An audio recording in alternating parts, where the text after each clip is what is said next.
Testing. Guten Abend zusammen.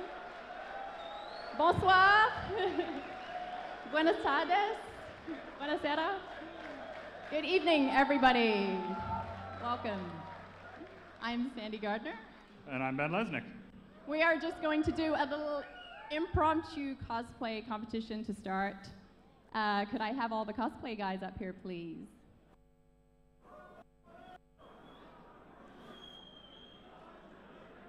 I'm not sure if anybody else has cosplay who didn't want to come up on stage. Put your hand up. Are you in cosplay, though? You don't look like you're in cosplay. All right. So each of our lovely cosplay fans here is going to receive a glaive, a Vandal glaive, and the winner will receive an 890 jump. So we are going to do this by cheering. Ben will be the judge, right, Ben? Yes, Yeah. I love cheering. All right. Okay, so starting from the far left. Yeah, well, no, let's go down this way and they can introduce themselves. All right, here we go. Colonial Movers.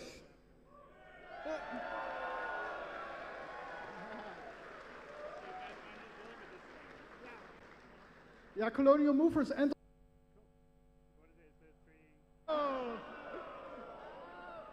Hello? Colonial Movers and Operation Pitchfork. We hire everyone. Everyone can join. Movers, Squadron 42.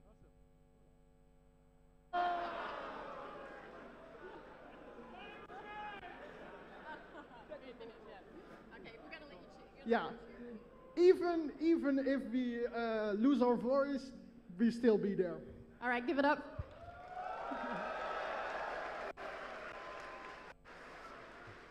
Representing Operation Pitchfork as well.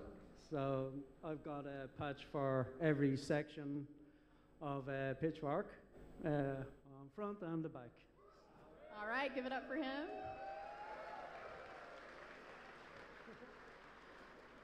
Well, I'm not representing something special, but I just love Star Citizen, and I hope you too. Wow, that's got to get some applause. We are representing Buccaneers Den Multigaming. We're a org which features bounty hunting, piracy, and smuggling. And we're still recruiting, so swashbucklers, landlubbers, get down on your knees or leave your cut wide open. Guys, let's move on this way. Arrgh!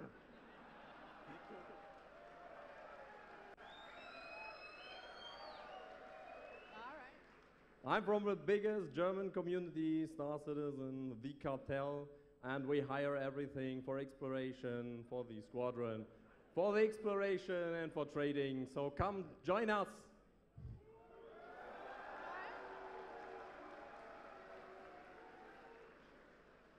I am representing the Gemnite organization, a special project advanced multitasking squads for hire, SPAMs for short.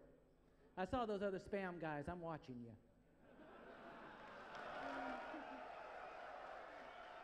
All right, so stand up. All right, Ben, I'm going to give it to you. All right, guys, let's take a vote. Cheer as loud as you can for your... That was James' fault. Number one.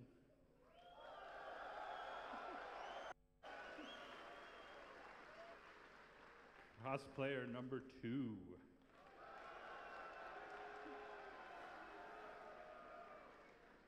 Cosplayer number 3.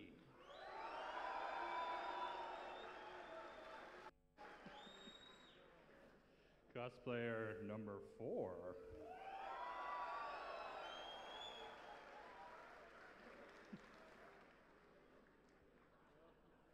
Number 5.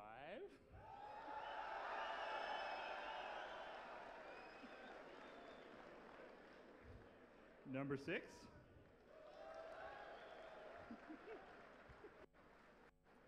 Number number 7.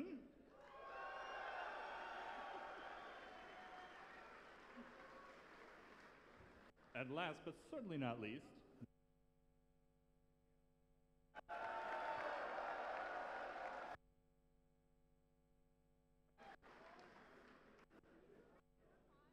what's that? It's maybe between 3, 4, and 5. In that order? I didn't up to you. Okay.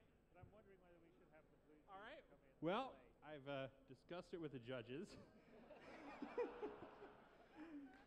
Number 3 winner. Second place, number 5. And third place.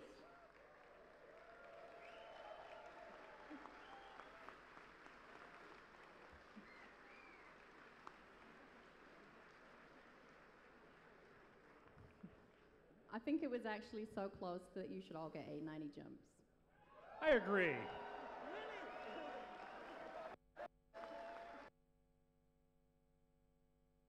But, thank you guys for your passion for Star Citizen. This stuff is just incredible. I don't know how to microphone. I don't, that goes for all of you out there. Thank you so much for coming out here tonight. You're just an incredible group of people. We're going to have some amazing stuff to do very soon. We apologize for the heat. Unfortunately, we don't control this universe, but we're building one we do. All right. Thanks, guys. So I guess. Well, let's do this one. Here. Do you want to go away with that? All right. So now our cosplay guys can. Yes, we need to get your. That's polite for get out of here. Thank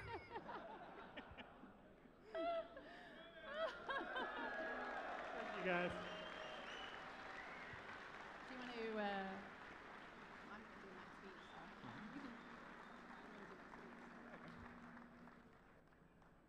As you can see, we've fully planned this. Yes, this is exactly what we intended to be doing right now.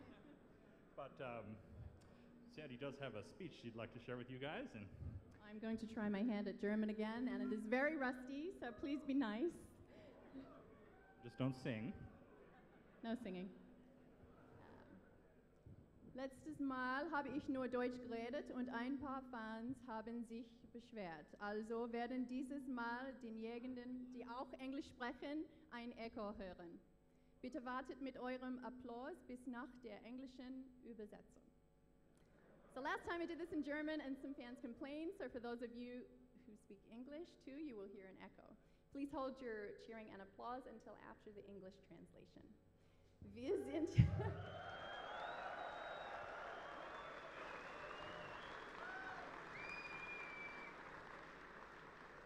Take that, English speakers. You know what?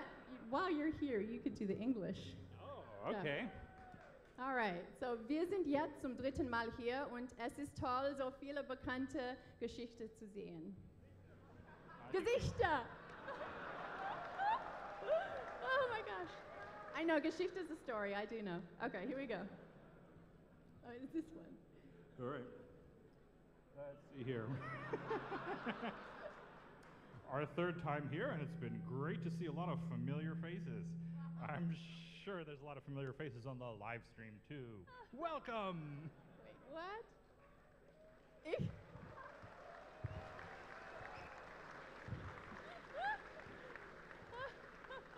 See, we do have chemistry. Ja. Wir lieben Köln und bitte schaut auf Twitter und in den Foren nach Infos zum morgigen Pop-Up-Party, falls ihr in der Nähe seid. Es wird ein lockeres Zusammenkommen. I heard Twitter and pop-up party.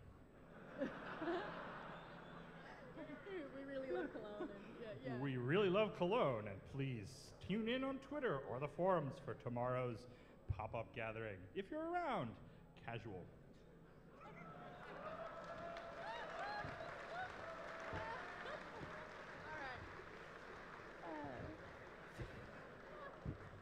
Vielen Dank auch an die Freiwilligen. Wir würden das ohne euch nicht schaffen. Und zumindest meine Füße sind sehr dankbar für die ganze Hilfe auf dem Showfloor. And I'm going to say that in English because it would be weird for Ben to say that. Thank you so much to all our volunteers. We couldn't do this without you, and I certainly know that my feet are grateful for the help on the show floor.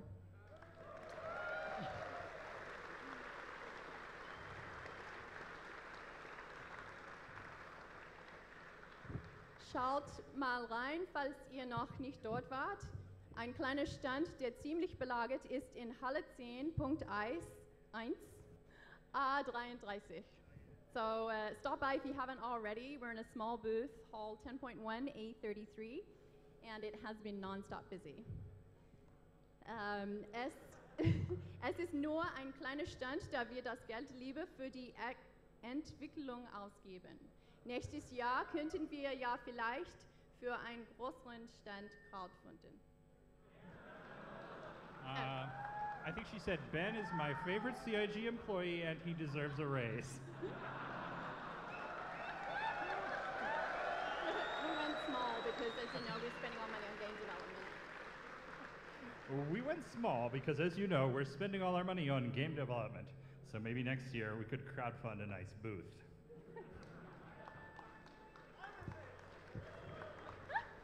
Wir danken auch unseren Partnern Cytec, Intel, Falcon Northwest und AMD, von denen wir ein paar nette mitbringsel und später in der Show noch eine Überraschung haben.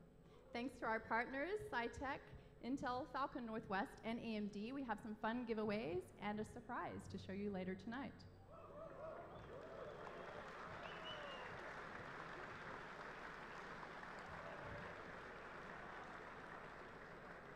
Auch vielen Dank an das ganze CIG-Team, das hier vor Ort ist. Wir freuen uns, den Abend mit euch zu verbringen. Thank you also to the whole CIG team who is here. We're all excited to share tonight with you.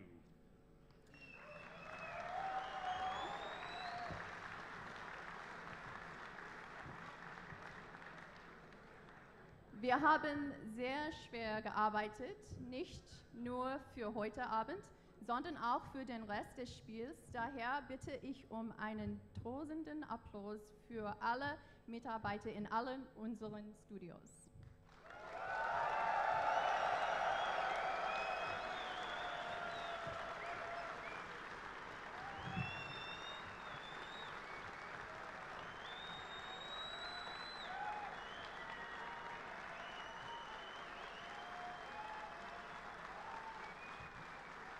Ben has no idea what was just said.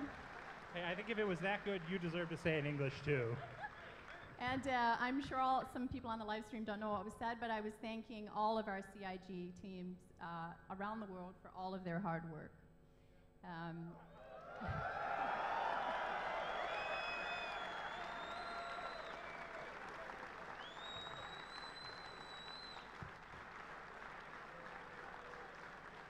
Ein besonderer Dank geht im Namen unseres Teams an Chris Roberts und all unsere Fans, die das alles hier ermöglichen. Last but not least, I would like to thank Chris Roberts and all of our fans on behalf of our team for making this possible.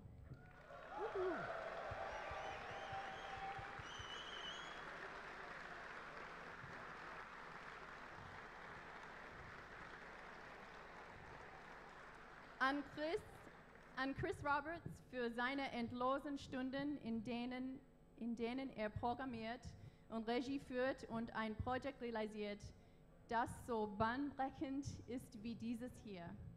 Und an die Fans überall in der Welt, die mit uns diesen Traum verwirklichen, indem sie Star Citizen unterstützen. For countless hours that Chris has been coding and directing and realizing on a project as groundbreaking as this, and to all of our fans around the world who are making this dream possible by supporting Star Citizen. And you can say without further ado. Well, first I'm going to add one more person to that list. Thank you, Sandy. Nobody works as hard as Sandy Gardner.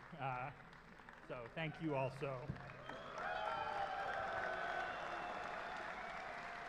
And without further ado, the man himself, We Mr. hope. Chris Roberts.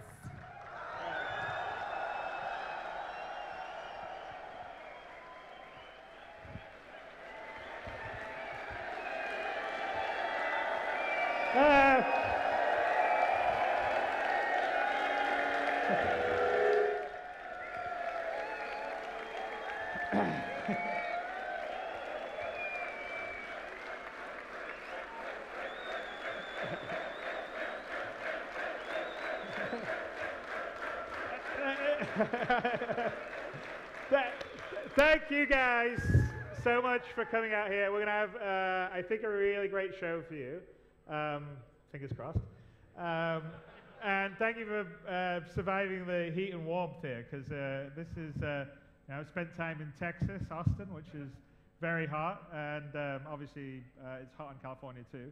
And I would say this is pretty much about as hot as I've ever been in here. So thank you for being packed and surviving. I hope we've got a very good show for you here. I actually have a few people that are going to help me with part of the demos we're going to show you tonight. So I'm going to bring up some of the group here. So here we come. There's someone that I occasionally call my brother, Aaron. We have Andrew Nicholson, who's the head of our UK QA. We have Glenn, UK QA. Liam, UK QA. Ben, UK QA. Dan, this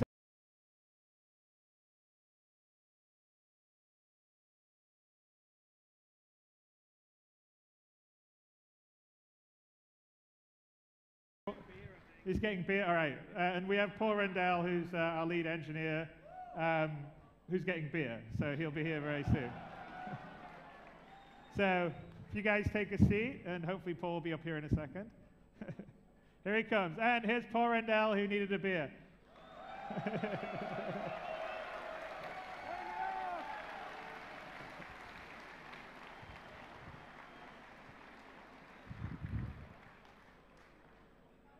All right, so we've got quite a few things to show you today.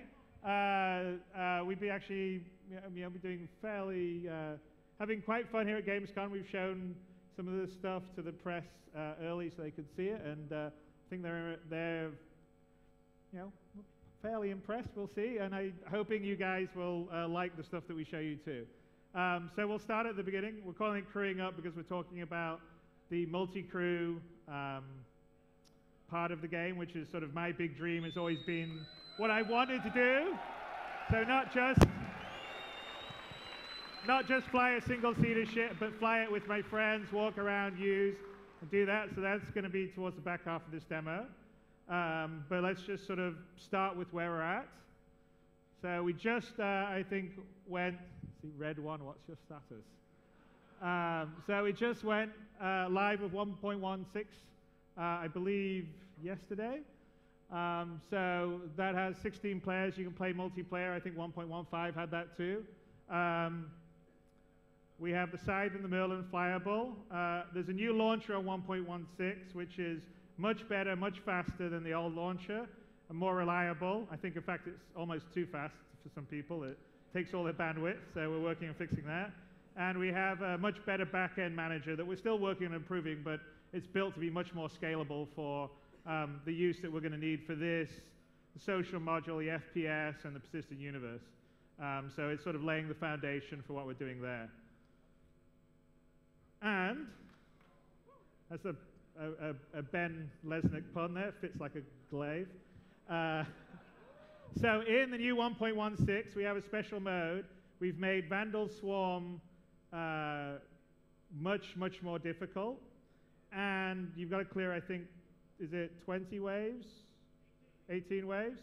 And if you do, you will be able to get a special badge to fly a glaive, which you can get with Rec Purchase. And I think we're saying the first 1,000 that manage to finish it, then they will also be able to either use Rec or purchase it by store credit or whatever they want to do. So I don't think we've had anyone in our QA manage to do it yet, right? So no one in our QA has managed to clear all those waves, so let's see who's going to do it out there. I'm sure there's quite a few people that managed to do that. But it's kind of a fun little competition we decided to do with it. So it's a little bit of a surprise for you. We are going to be releasing the social module expansion this month. So this is going to come out.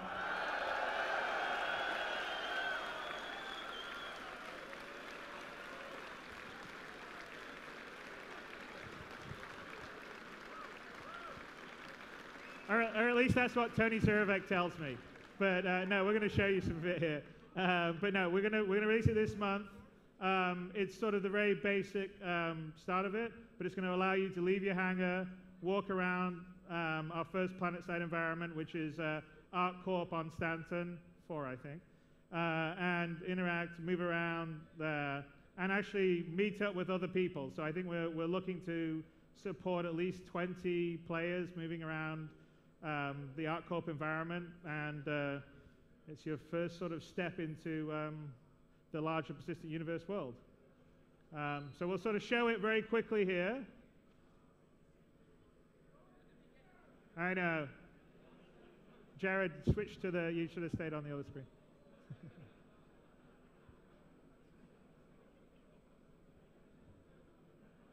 There you go. See, we're just trying to get our timing going earlier, but that's why it took so long.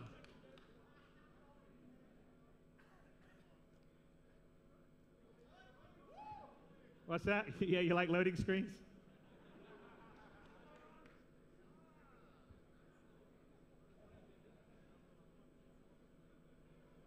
We're up. I'm waiting for the spin up.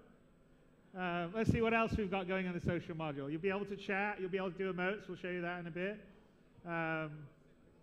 Go between your hangar and the ArcCorp area, and also Arena Commander. Are we up yet? Okay. There we go. So here we are. This is in the elevator that you would take up from your hangar, and where we start is, which everyone will be able to do in a couple of weeks, we'll be in the customs area of ArcCorp. And for the very first release of the social module, we don't have all the variation in clothes, so it'll be mostly the outfits that we have for the FPS level. But the next couple of releases, we're actually going to be switching, where you'll be able to customize your clothes and do stuff. So yeah, there's some silly little things. You can chat. You can also do various emotes and goof around, dance.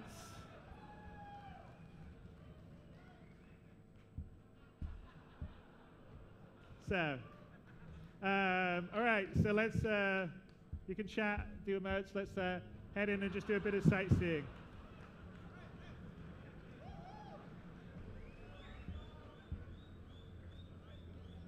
All right, Andrew. So let's head off. So I think Andrew just stepped through sort of where the customs entry would be when you actually. Andrew, if we go back out, let's just go and take a look at where the landing pad is, so people can know where we're coming from. So stay with Red One, Jared, please. So we just go back over here.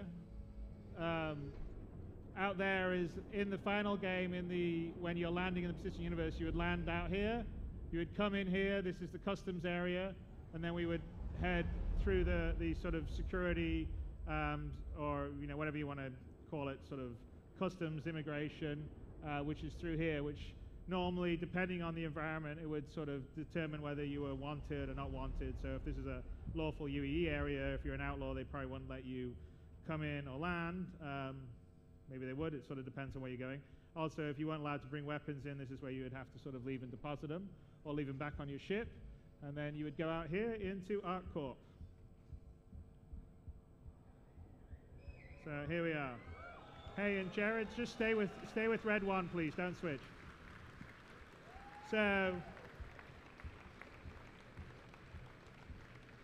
here we are. We're in the main plaza of Area 18. I think if you, Andrew, is anyone right near you? You could probably just show them the AR where they can sort of see the other the names of the other people over them if you want to do the AR on it. So you can switch AR on. You'll be able to use mobiGlas and Lederman, so that's how you can sort of know who the various people are. These are all our various sort of demo accounts for this. And let's head off to, let's go to Cubby Blast. So we'll sort of do a quick tour of the different locations. So these are all sort of the basic shop types that you're going to encounter in the persistent universe. Most of them are represented here in ArtCorp. There'll be obviously very different looks and styles, different brands, different shops. This is Cubby Blast, where you would come to buy your personal weapons. Again, you'll be able to put your AR on, see the different items, transact and buy through your mobiGlas.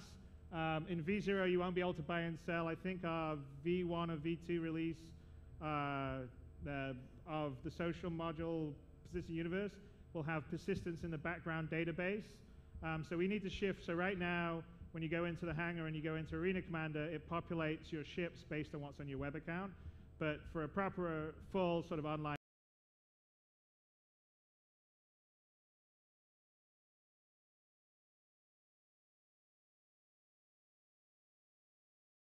what you're wearing, you know, every little item you've changed, moved around, and I think we're doing that in the first or second revision of the social module.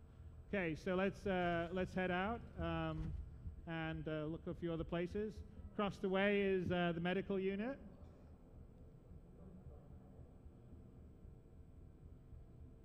Are you the big heavy dude? Yeah, you are. Right?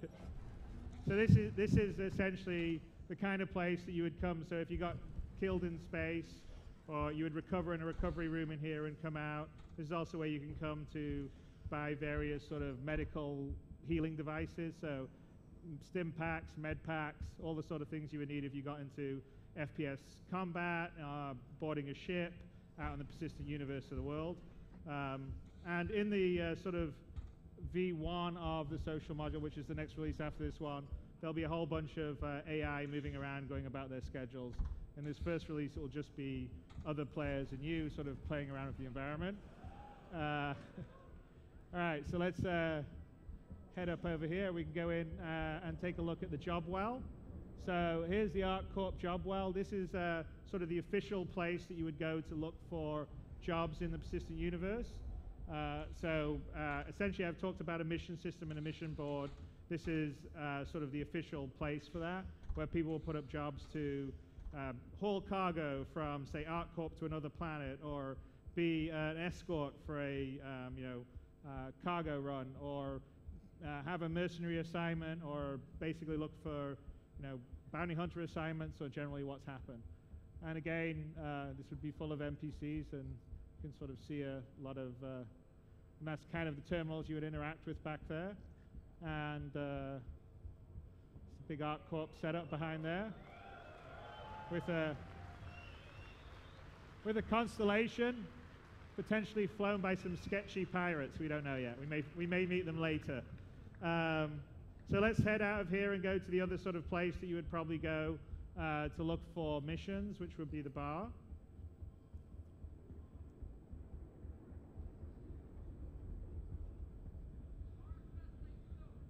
Yeah, I know. It's definitely the best place to go.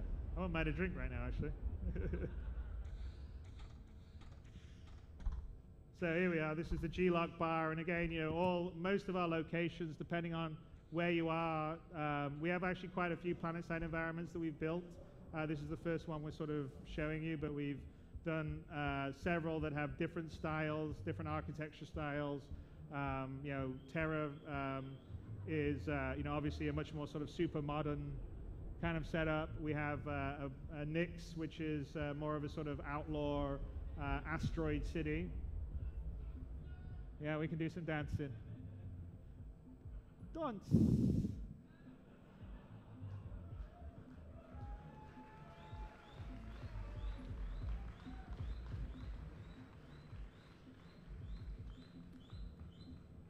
Okay, I think it's enough for the dancing.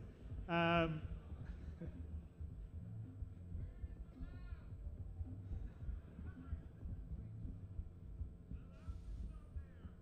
right. And then if we go out we go down the yeah, exactly. So, and there's also going to be other areas to sort of explore in most of our planet-side environments. So this is an example of sort of like a back alleyway, and we're sort of going to have areas that, even though we may not have PvP combat down on the planet-side environments, we'll definitely have some level of PvE interaction. So you could go down the back, you could go down the back alleyway, and you could get mugged perhaps, or this is, like, here's the incinerator for the sort of ArcCorp area.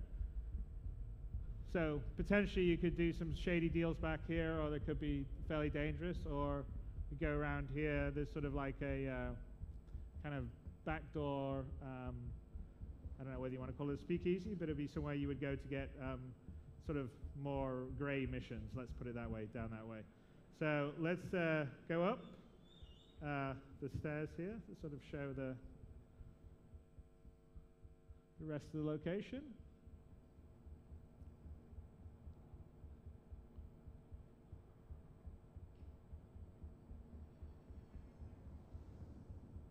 And again, sort of as we move on, we'll be building this out with a lot of NPCs as well as just other players moving around. And here's another sort of sense of the scope of scale that we're trying to do for our planet-side environments. And I think it's kind of, let's head to Astro Armada, which is where we're by a ship. But this is sort of very much about, you know, with us, yes, it's taking a bit of time, but we're really trying to craft there's a little Aurora. We're really sort of trying to craft the world, so they all sort of feel lived in, real places with their stories.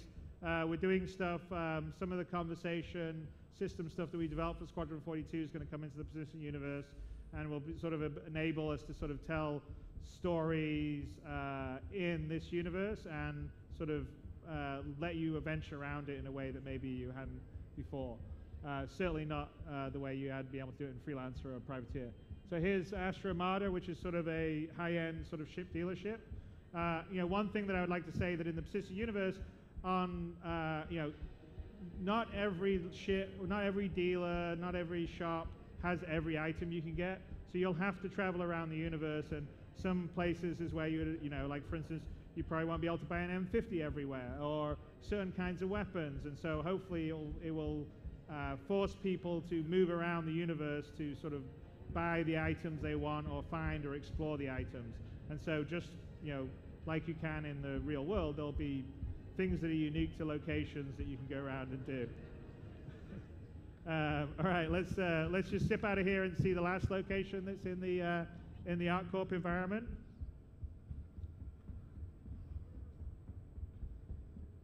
There we go. And there's actually one that I haven't shown you because it isn't fully finished yet, but down there is Casper Outlet, and that's actually where you're going to go to buy clothes, so you can customize your appearance, which is down there. But Andrew, let's just go to the Dumpers Depot. So there's the Casper Outlet that you would go. Dumpers Depot is right by Astra Armada where you left. Yeah. So you're gonna have to run back.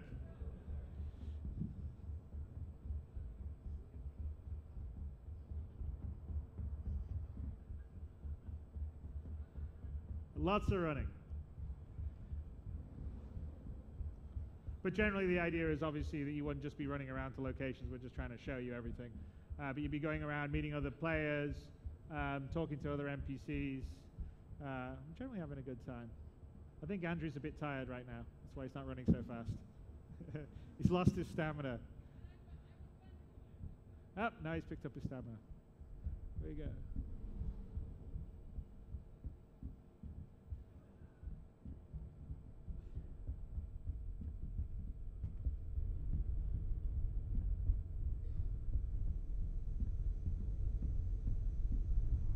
And so this is Dumpers Depot, would be the place in ArcCorp you would come to buy ship items, which you can sort of see to the left. Andrew moves to there. There'll be all the ship items you can see out there. You'd buy them with the terminal over here, and then you can also have your ship repaired, which is sort of what's happening back there with the Hornet in the background. Okay, so that's sort of a brief tour of the ArcCorp environment. So let's go on to back to the presentation, guys. There we go. So anyway, that's the social module for you on the ArcCorp demo that we gave you. So that's going to be the end of this month. Star Marine will be hopefully the end of next month. I know it's a little longer than I said a few weeks ago. I'm going to show you part of it now. We've sort of been consistently doing animation. So our biggest issue with Star Marine is getting the first-person and third-person animations to work seamlessly. So I'll show you some stuff here that I think looks really quite good. But the big challenge, and I think this has sort of been talked about a lot, is for us, we can't cheat. So a lot of first-person shooters are only in first-person mode, so you can sort of have the hands around the camera here. And if you sort of look at something like Call of Duty, when you're actually interacting with the environment in the first person, you see all these really great animations, but it's all specifically designed with sort of a sort of fake first-person view. And if you notice when you go into the multiplayer version of Call of Duty and you see the other players running around, you don't nearly have the same fluidity of animation that, say, the AI does in the single-player mode. And they don't really, the other players don't really interact with the environment the same way that you would do in sort of the first-person sort of kind of roller coaster sequences that happen in, say, Call of Duty.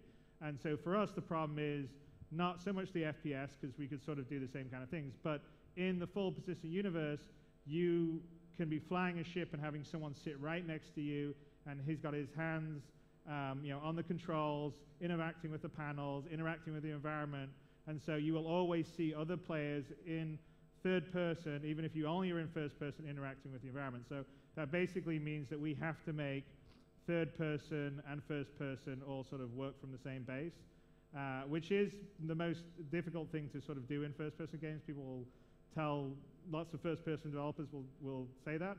Arma 3 does unify the two of them, and we are unifying them, so we're pretty confident that we're going to make it work, but it is taking a little longer. In the last sort of stage is we're sort of retrofitting the skeleton to do a little bit better in terms of the ragdoll physics, which unfortunately when we retrofit the skeleton, it means we have to retarget the animations. We have about 3,000 animations, so it takes a little bit of time.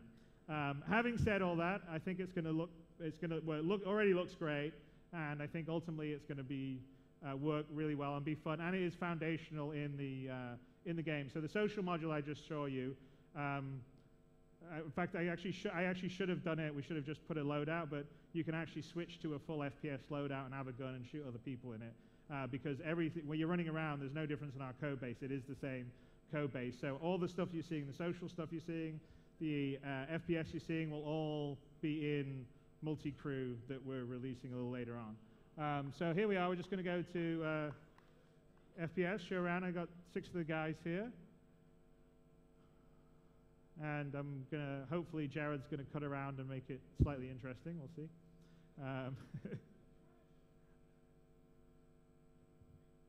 And I think we want to sort of show, are we on Red's, who are we on right now? Red 1. Okay. You want to go show a little bit of the animation on the back there before we get into some combat? Andrew? So I'll just have Andrew pop out to third person view. If you show, you want to sort of kind of, so like several things that we're trying to do is we're sort of trying to have real sort of like motion and inertia. So if you notice when you move around, it's like if I've got a gun and I'm going like this, I'm going to do this as I'm doing. That's the natural way. And if you're going to shoot, you always should have to be like that. So because if you sort of start to shoot like this, you're going to lose your balance. So we're trying to model that with this, and we have a sort of, hopefully a fluidity of animation that you don't normally see. I mean, you certainly don't do it most of the time in a first-person shooter because you don't have to worry about the animation, but these are all things that we're working on to make the experience sort of realistic and also look cool when other people are doing it, and we're also sort of focusing on making the combat more tactical if we possibly can, because in the persistent universe, Star Marine is going to be sort of like like Arena Commander, where it's sort of a bit simpler shooter. You can respawn, but in the actual combat mechanics in the persistent universe, you aren't going to be able to respawn. You're sort of going to start back on whatever planet you were last on. And so we sort of need to make the animation and set combat a little better. So let's get into that center area and perhaps shoot each other and see that. Yeah, show the electric shotgun's always a fun one to use.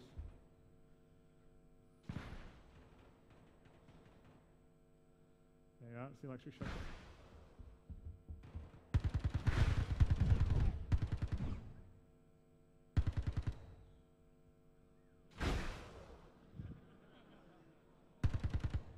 Yeah, don't show the replace me texture there, guy.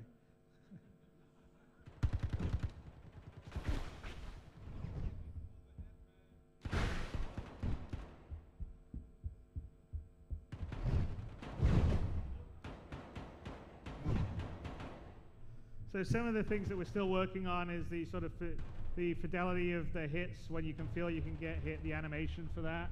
So we don't have that in yet, so you should be able to feel the impacts. Also, we have specific limb damage, so you can be wounded in your leg and you'll limp around, or you can have your arm shot and then you can only use one-handed weapon instead of a two-handed weapon. So we're trying to have a lot of sort of precision, some of the same stuff that we have for the ships, and all that stuff takes a little bit of time. We're going to nail them from the back. Yeah, it's kind of cheap. Also, use a couple of the the gadgets. You guys want to use the gadget stuff? It should be, use G as a, I think would be,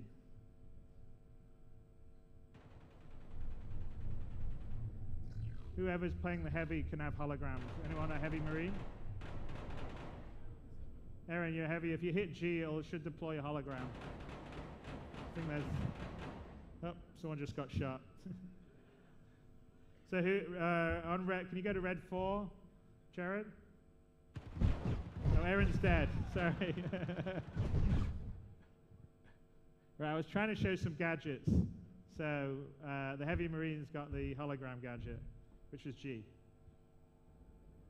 Yeah, who's got a heavy marine? If not, there you go.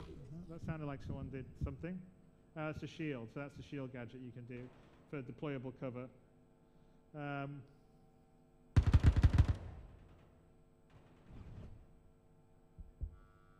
Oh, there's a grenade. Ooh, you almost got him. Yeah, if you use G, Aaron, you can have G will use a hologram if you're the heavy marine. You're dedicate? All right.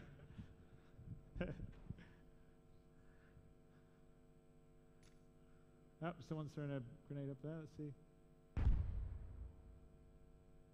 All right. So anyway, there you are. That's kind of where we're at on the FPS. So we sort of still have to work on the sort of hit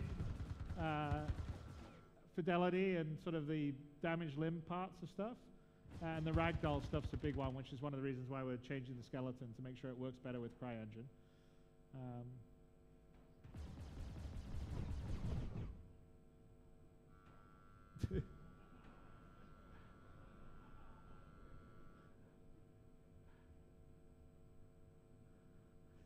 But all right, okay. I think we'll move on. I just wanted to show you guys like a bit of an update, show you what it looks like, show sort of kind of where the animations and the visuals are, which I think are pretty good looking.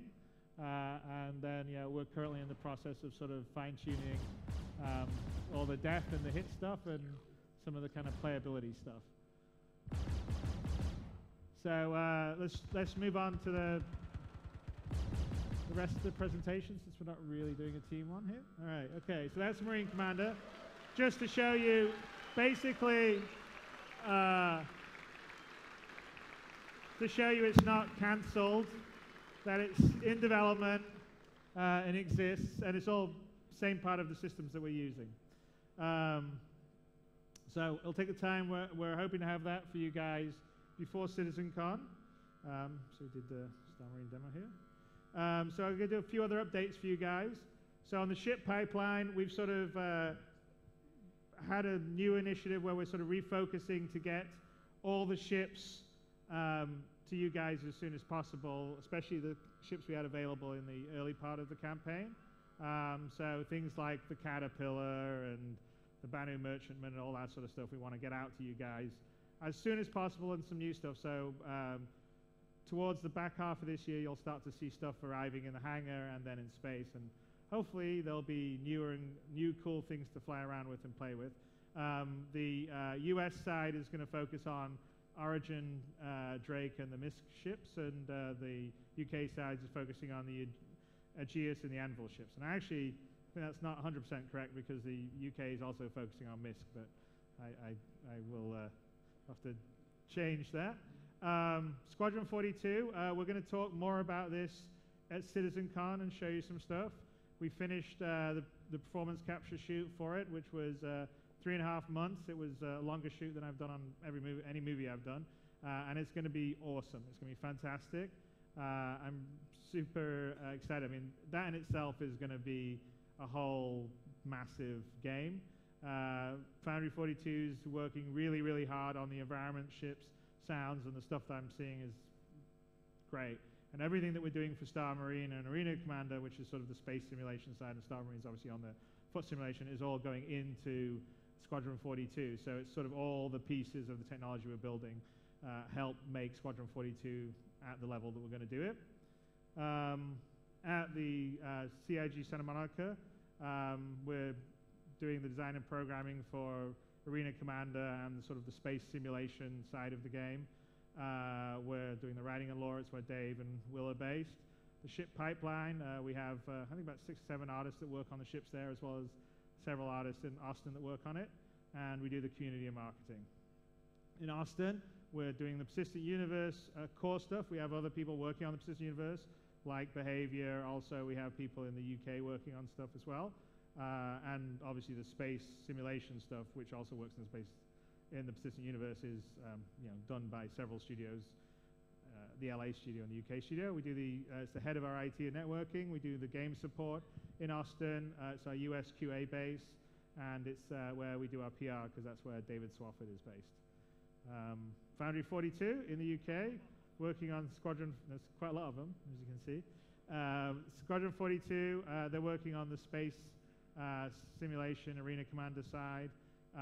Also the ship pipeline that we've talked about. All audio's pretty much done in the UK, except for Jason Cobb, who's one of our audio engineers in Austin. And we do customer service in Foundry 42, as well as the customer service that we do in the LA office. And then our new German office, which there's a few people here from the German office. One, Dan, who's a good designer. And they're sort of the new addition to the family. It's an incredibly talented group. Our core engine work has been done there. We actually are lucky enough to have some of the people that built CryEngine in the very first place, and they've been fairly instrumental in helping us do some of the stuff that I'm just about to show you.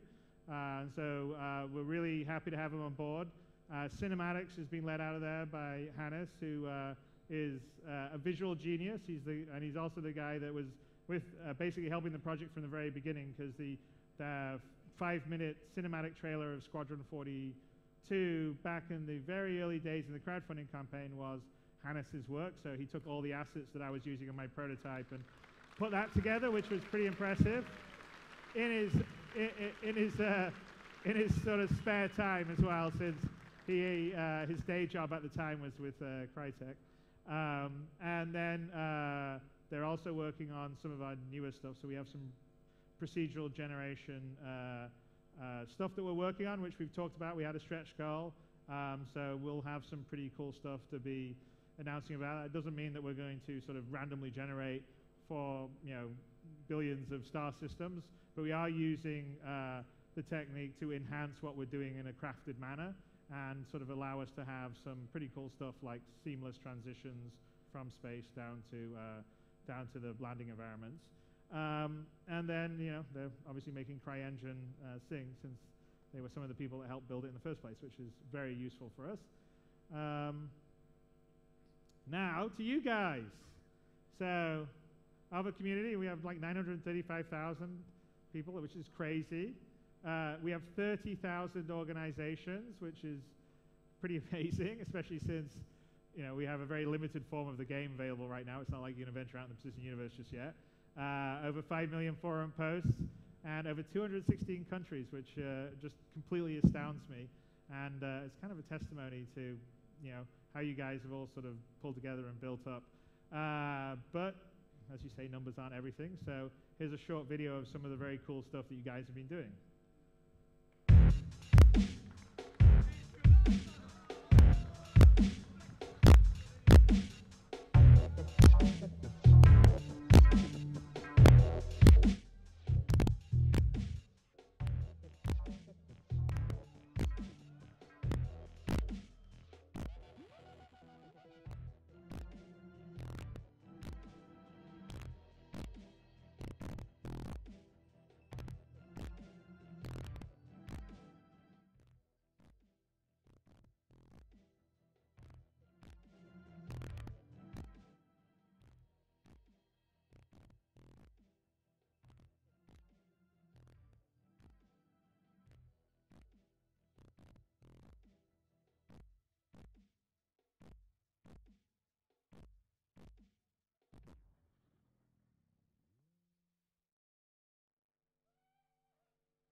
And I think that comic book we're giving you guys in a pretty cool poster at the end of this event. So yeah, it's pretty amazing what everyone creates out there. And long term, I think we really want to sort of focus on creating tools to help you guys do more of that.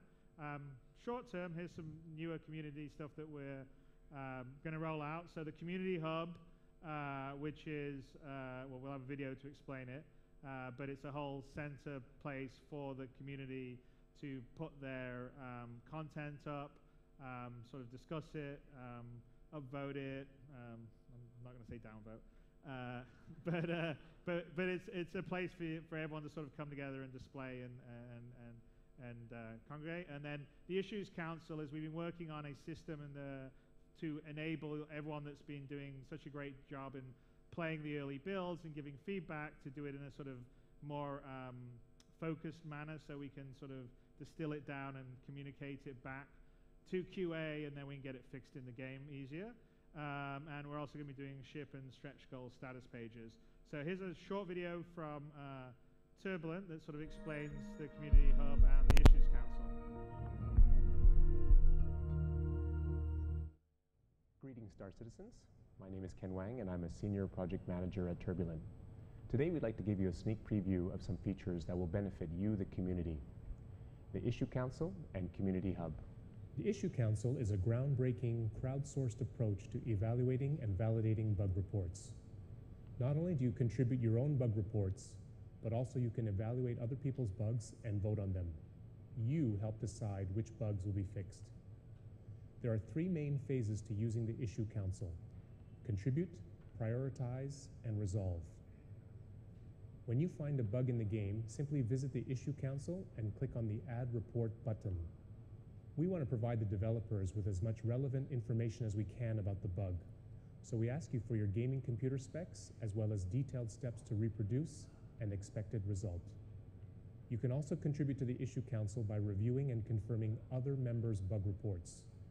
You can indicate whether you were able to reproduce the bug, or if the bug is invalid or a duplicate. Bugs must be triaged and confirmed by the community before they can be voted on and acknowledged by CIG. The community can discuss bugs in the contributions section at the bottom. You can prioritize bug reports by upvoting or downvoting them. Voting on confirmed bugs will result in an overall community rating that is imported automatically into CIG's bug tracking system. Once a bug report receives a certain number of reproductions, it will become acknowledged by a CIG developer. At that point, CIG will handle the bug report in their own internal bug tracking software. If a bug report does not receive enough reproductions, it will die. So community involvement is critical to the process.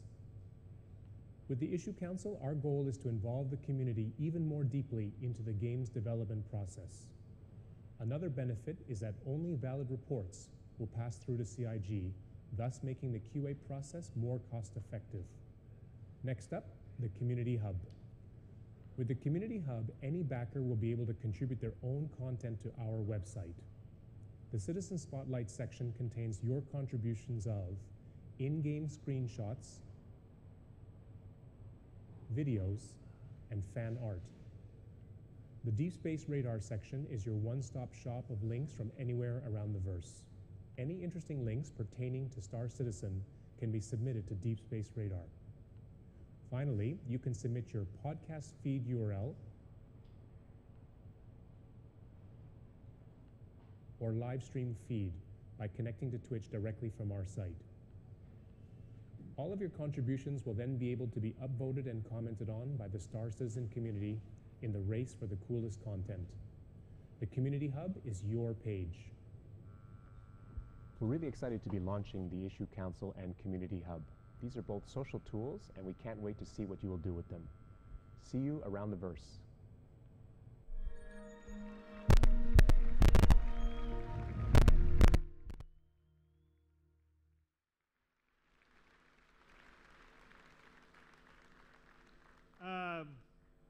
So I think we got given a Guinness Book of Records prize again. The show for the most crowdfunded game ever and the most crowdfunded project ever, which is all down to you guys. So thank you very much. It's pretty fucking awesome. Oh, I shouldn't have said the F word, but.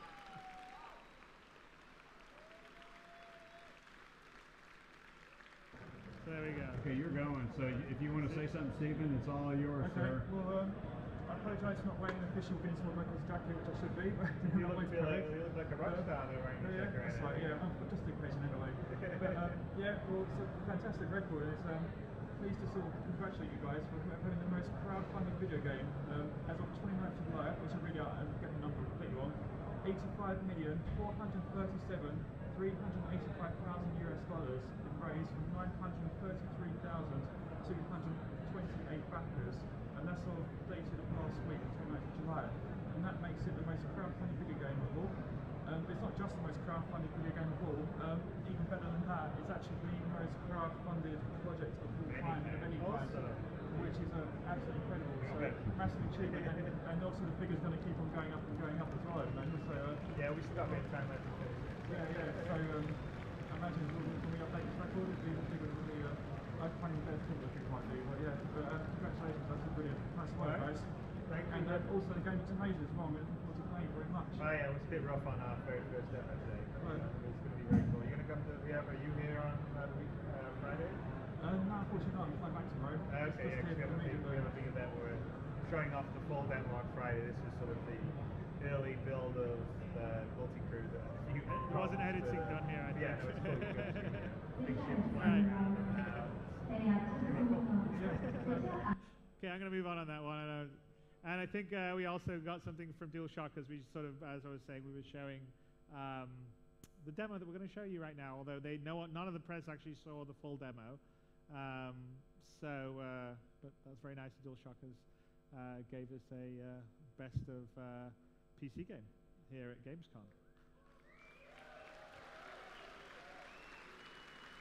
Okay, so before, because I'm such a tease on the demo stuff, we're just going to talk a little bit about modular stuff, because we talked about how we wanted to make the ships more modular so you can customize them. So we've sort of had a whole internal kind of redesign process where we're trying to figure out how we can do the different modular components in some of the bigger ships, and then also how we can deal with the components in a more rational manner, because obviously everyone, as I can always see in every forum debate, every time we sort of release ships with stats and different sizes of weapons, it kind of all gets a bit crazy because we have such a wide variety of ships. You want to switch out your Cutlass with a dropship module or medical module, or a Retaliator that transports passengers, Constellation of the medical bay. That's kind of all the stuff that we're doing to allow you to do more customization to your ship beyond just changing out, say, weapons or shields or thrusters. Component parts is what I talked about, trying to be logical now. So we're keeping for the internal components 4 different classes instead of having all these different sizes. So we have light, medium, heavy, and capital. So obviously those are for the different sizes of ships. So capital ships, something like, would be an Idris, or a bigger, a light would be a sort of Gladius. A heavy or a medium would be sort of the multi-crew ships on the various sizes. We have obviously more sizes on weapons because there's quite a lot of different weapons we have. and they all share common features to allow interactions to be much more tangible and fit into the component space. And so that's sort of a visual representation of, say, kind of what a power plant would size up to, or a shield generator would size up to, or a cooler would size up to. And here's some sort of visual ideas of kind of the quality that we're doing for the different stuff. So these are a couple of different shield generators that would be a different color quality, Bearing and Basilisk.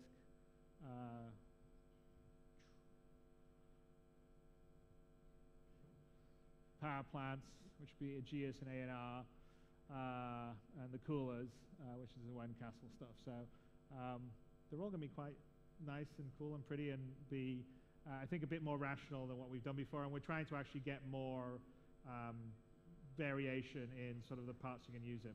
So here's the Retaliator. We thought it'd be fun to start with the Retaliator, which may or may not make an appearance a little later on.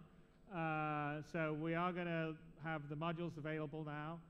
Passenger bomber, cargo, dropship rooms, so you can sort of configure the Retaliator the way you want. We know that's something that people have been asking for quite a long time, actually. So it has 2 modular rooms. The base ship comes with 2 bomb bays, which is what, if anyone has a Retaliator, that's what they've got in theirs. So this is the living quarters in the rear. The front living quarters. You don't have to have a front and rear. You can just decide which one you would want. Rear cargo, front cargo, and the dropship version if you and your friends want to go and attack some people. All right, that's the Retaliator. So we do have some SciTech that we made. There was an announcement that we're going to partner with SciTech to build the Star Citizen HOTAS. You know, we spent a lot of time, actually. We talked to all the various peripheral joystick manufacturers, and the reason why we went with SciTech, well, I mean, there's a couple of reasons. Long time ago, when I was very first doing the game, I don't know if any of you remember, but the X52 was actually what I used as the base of the model for the joystick in the Hornet. So when we were designing it, I sort of looked around and I liked the look of sort of the X52 that was all silver, and I sort of sent that to the artist and said, yeah, use this as an inspiration. And if you remember the early crowdfunding videos, we had them in the background because I had an X52. But more importantly, it was really about the fact that discussing it with them, it would be a complete sort of project. So it's not just about doing one-off joystick or controller. It was about doing a range of them. So a sort of kind of entry-level sort of HOTAS, a much more high-end HOTAS, keyboard, mice, headsets, everything to be sort of built and configured for Star Citizen. You know, I think it's the right one. We spent a lot of time talking to the various people, and SciTech was definitely the company that was most willing to sort of style and theme it in the style that we wanted, and also most willing to change and work with us. So we actually have spent a fair amount of time in the UK office working with SciTech, having a prototype stick, which we will be showing you here. So here's the base level entry one, which is kind of here, I think. So we can bring up a camera if you have on it.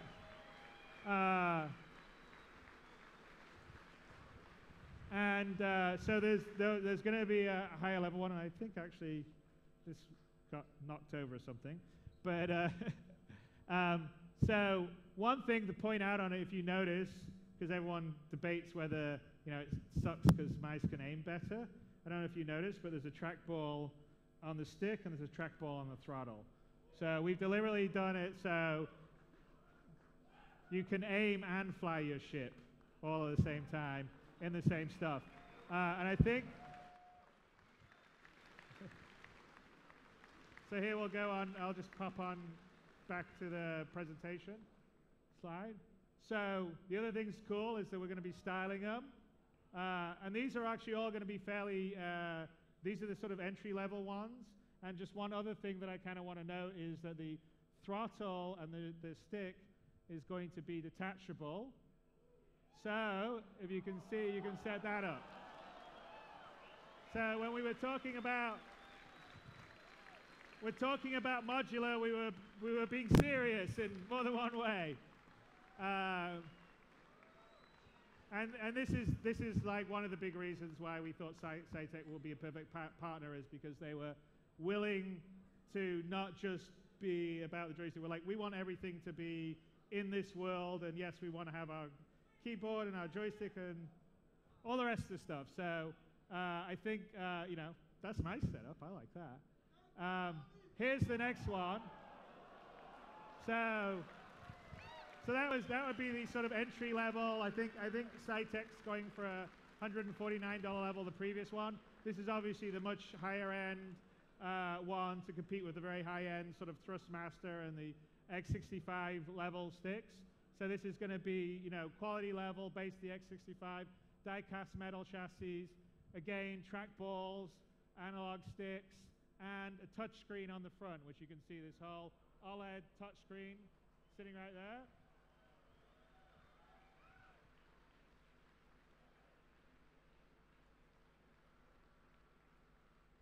Or at least I think it's a touch screen. I know it's an OLED screen. I think it's a touch screen. It may not be a touch screen, so don't quote me on that. I may get in trouble with Cytec. But I don't want it to be a touch screen. Anyway, so I mean, as you can see, this is like one of the big reasons we wanted to partner with them, and of course, headsets and mice when you're, you know, playing the FPS. So it's like how we want to do it. We want to do it complete. We don't want to just do one thing. We want to do it right and do everything. All right, and now we have competition time. So I think I'm going to pull something out of the a raffle, right? Yeah, okay. So we have some nice prizes from our various partners, so Cytec and AMD, and a Glaive. Is that the #1 prize? What is it? What's the #1 prize? Right.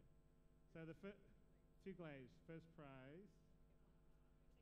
They get one, right? Okay. All right. So the number is 067331.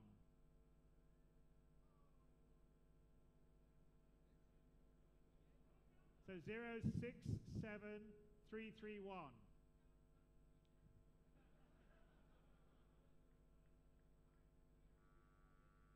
No, we got no one yet? Over here? All right. So you get a Vandal Glaive that we'll put into your account. One more? What? Yeah, I'll pick one. And what's one this?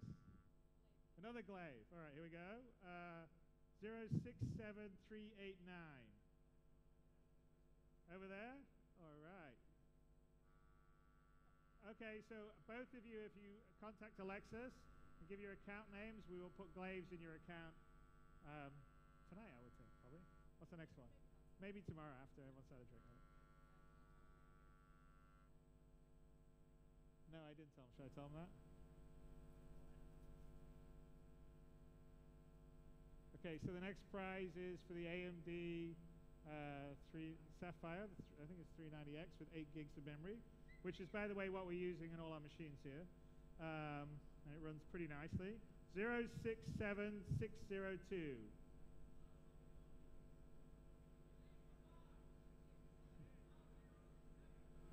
Zero 67602. All right, back over there. All right, so the winner of the, you want to come up and get your head up this way. And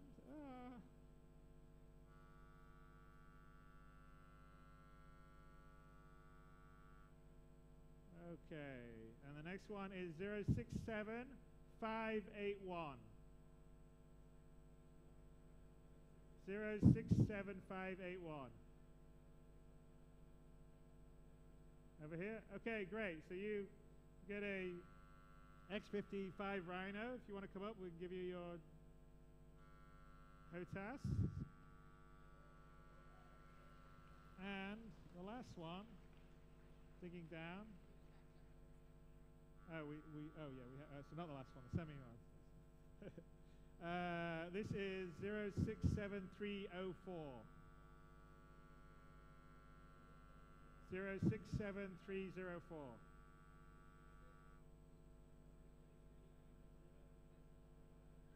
Is that over there? Is someone waving? I don't. No, 067304. Over there. Okay, over there. Right. Okay.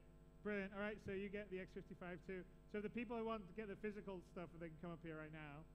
And apparently the last thing is, it is a bit hard. Yeah, yeah.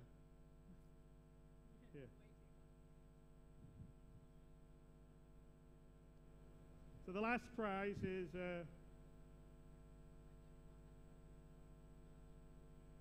well, this, isn't it? They're actually getting this, aren't they? So this is a unique prototype track jacket with a hood that will not be on any other track jackets, as worn by me in Time for the Channel. Yes.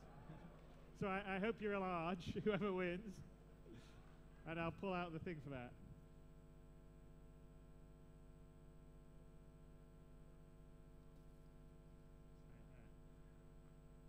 All right, here we go. And that is 067588.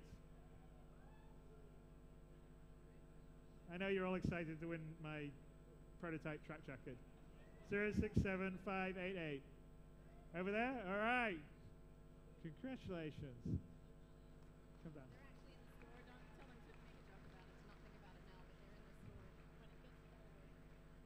Okay. Yeah, so it's the work.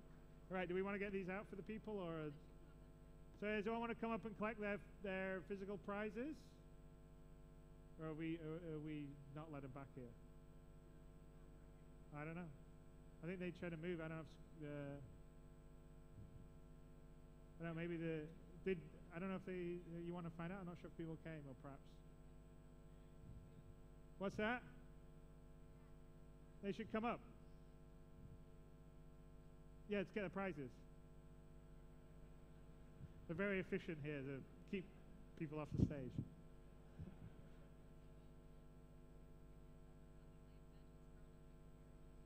I don't know what happened. What we doing on the glaive patches? I don't know.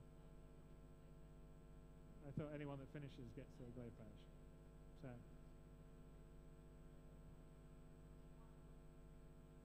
Yeah, do we? What about that? We didn't do that, or we. But what's this then? That's not to give away. Okay. All right. Hey guys. Hello. All right. Which one did you win? What's that? What's your name? Bastian. Bastian. Nice to meet you. So which one did you win, Bastian? I'm sorry? Which one did you win, Bastian? The third one. The third one. X55. All right. Here we go. Here, do you want me to sign it? All right. Apparently I got to sign it. Here we go. Quickly. Everyone wants to see the demo. Here you go, Bastian. Thanks so much. All right, what do we? 673 win. Which one was your one, though? The one? Which one did you win? The first one, the glaive, or did you win the glaive, or the first two winners were the glaive? Each got. On the card? All right, okay. Yeah, that's the one you won, was the graphic card. Okay, right. So I should have put the thing on each one. I wasn't very smart about it. All right. There you go. Congratulations. Which one did you win? I don't know. You don't know.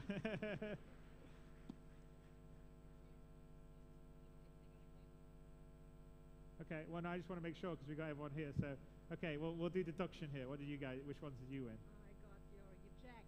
My jacket. All right. Awesome. You want it signed or not signed? Okay. Here, I'll do that. There we go. Thank you. Maybe a bit big for you, but all right. What did you get? What's left? No, I know, but which one when you were The second one after the glaive. okay, okay, right, here we go.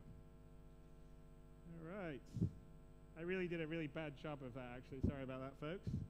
Should have put the numbers on each one of them. Okay, there you go.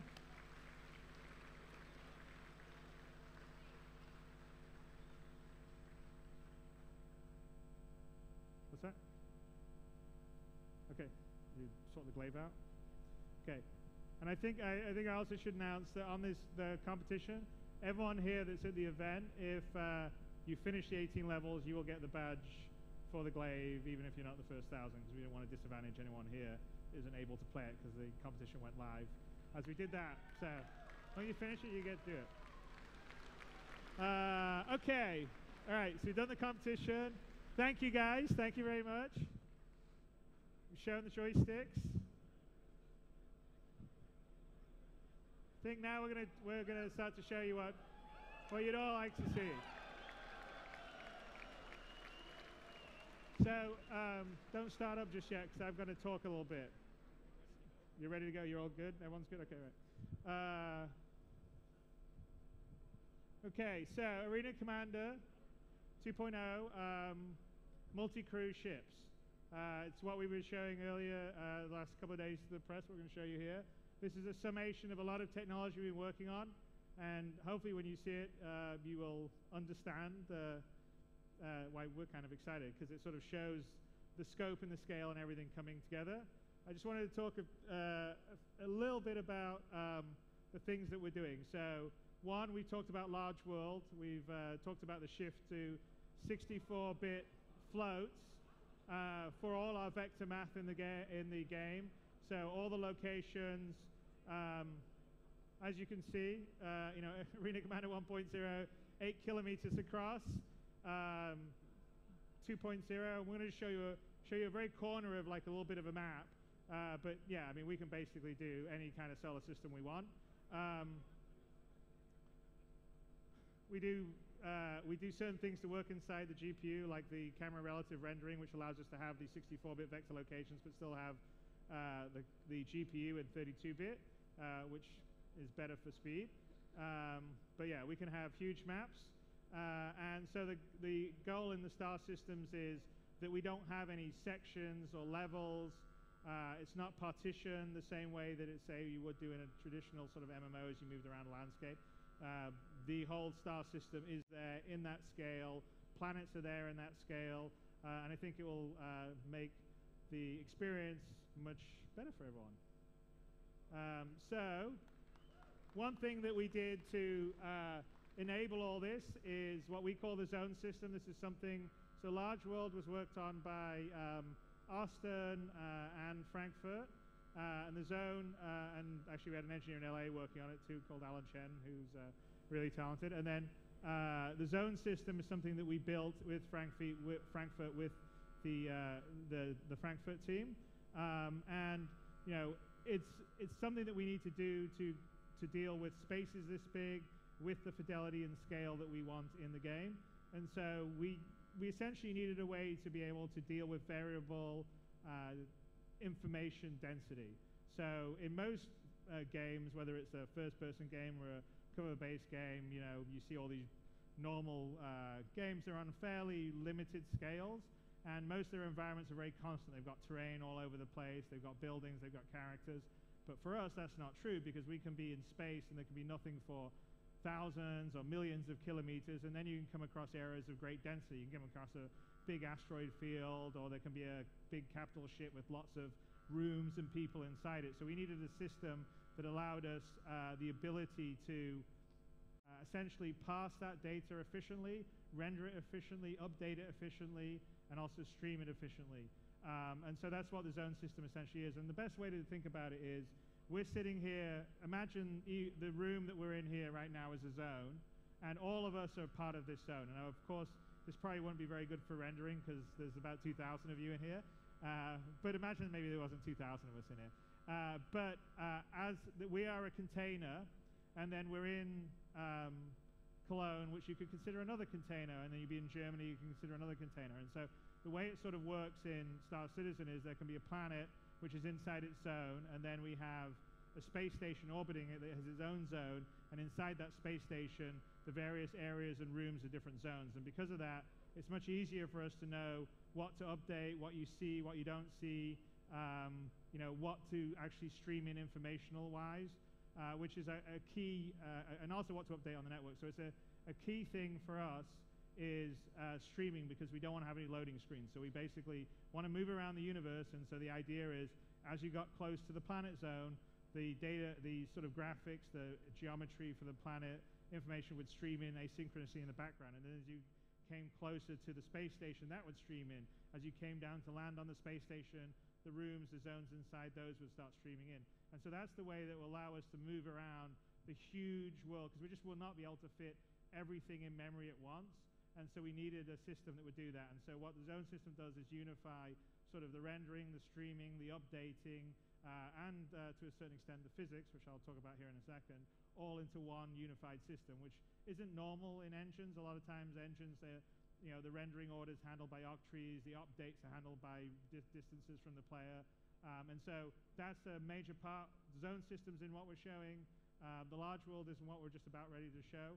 And it's a core part that's going to make us be able to deliver the persistent universe and the scale that we've always promised with Star Citizen.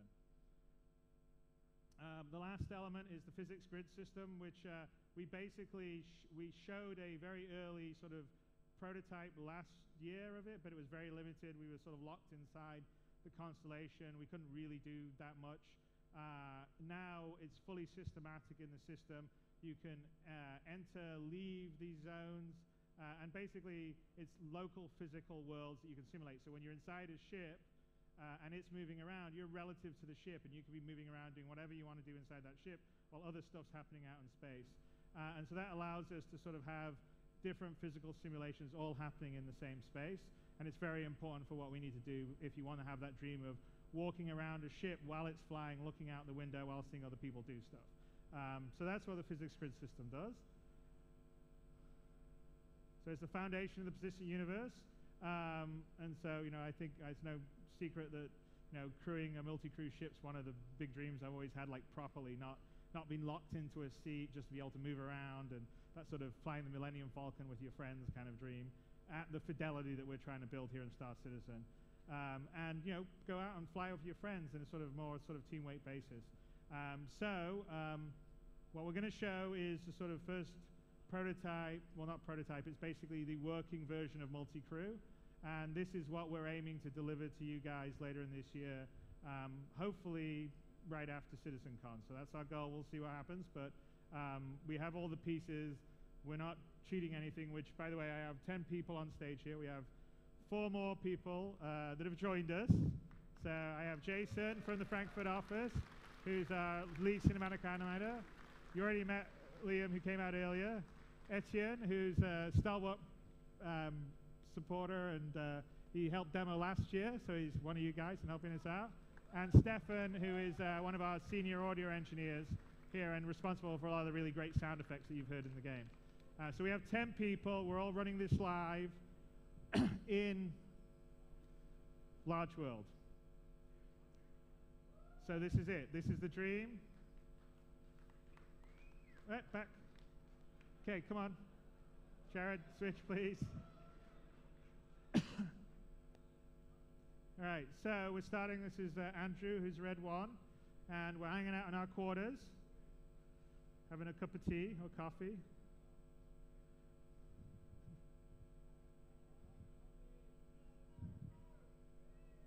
And we're going to get a message to get a derelict out by an asteroid field, so we're going to just head out over here.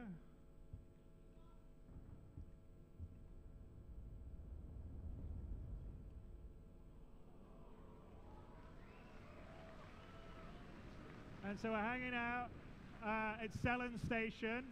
So we're in orbit around the moon of Cellin there. You look over to the left here, that's the gas giant that the Cellin orbits around in several of the moons. It's about 182,000 kilometers in our game space. And this whole space station is set up as a zone system. And so I think it's a couple of kilometers long, but let's walk out and meet, let's put our helmet on.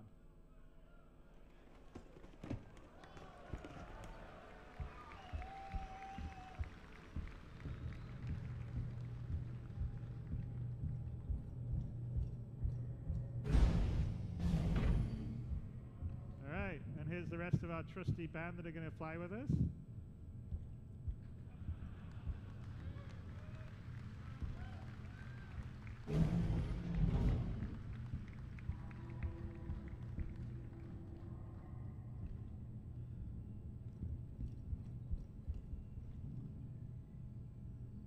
So, Crusader Industries, Cellon Station, let's head to the airlock to load up in our ships. As we go along, Andrew Red One can sort of show us, look out the window and sort of see the size and the scale of the space station that we're in. Stick with Red One, Jared.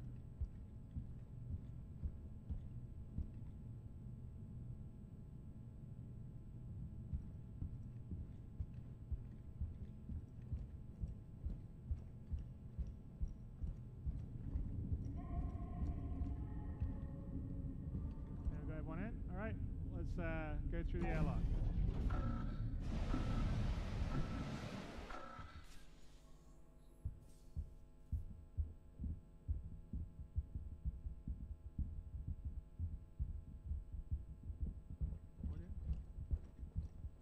Hey, Jared, has you got sound music going on and stuff?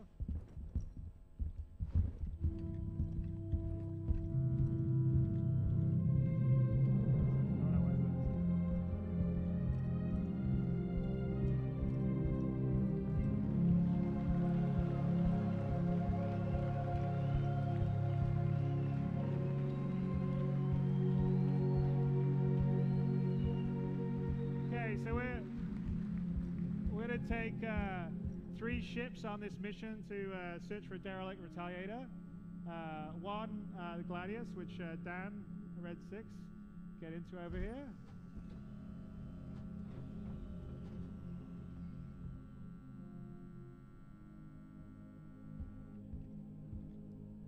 And Paul's gonna get into the Super Hornet over here.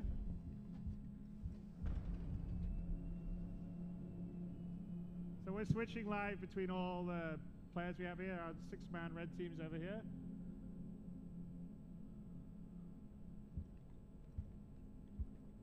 Okay.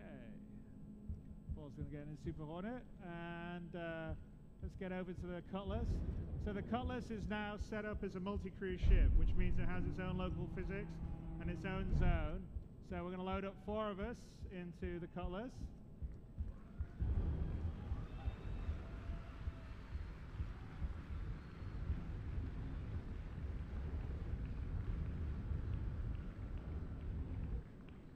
You can see Paul taking off in the background there. Let's close our back door.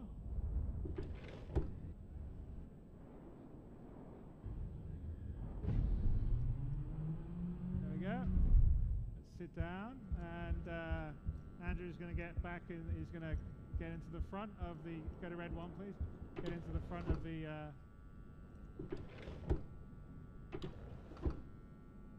Cutlass.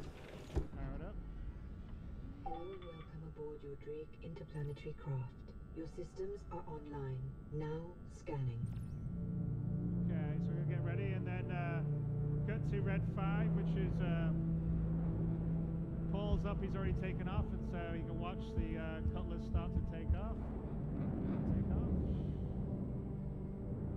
And let's just go a little forward there.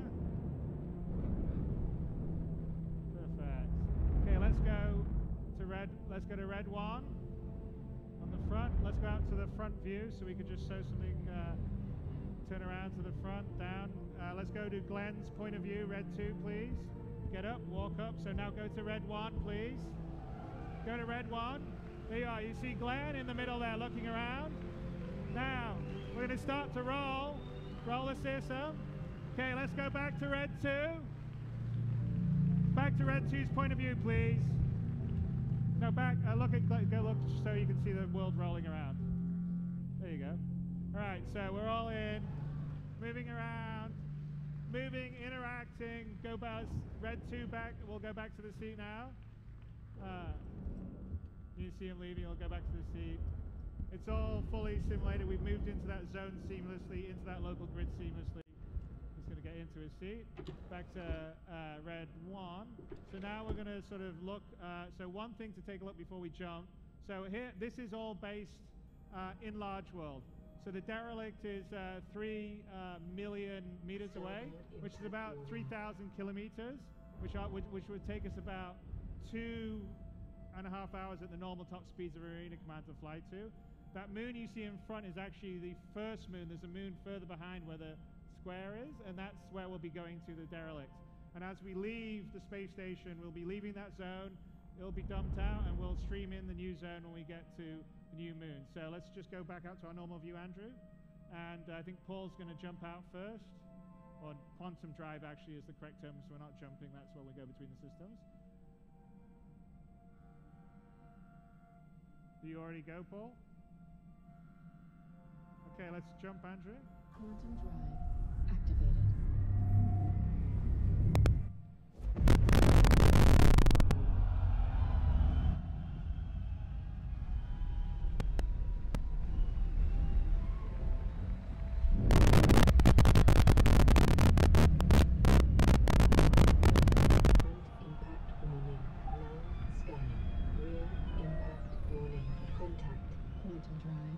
Deactivated. Port impact warning. So we just went 3,000 kilometers on the same map, in the same scale that you could fly normally to this zone, which is the asteroid field around the moon. And we're going to go towards that red flashing beacon, which is the distress beacon where the Retaliator is out of power.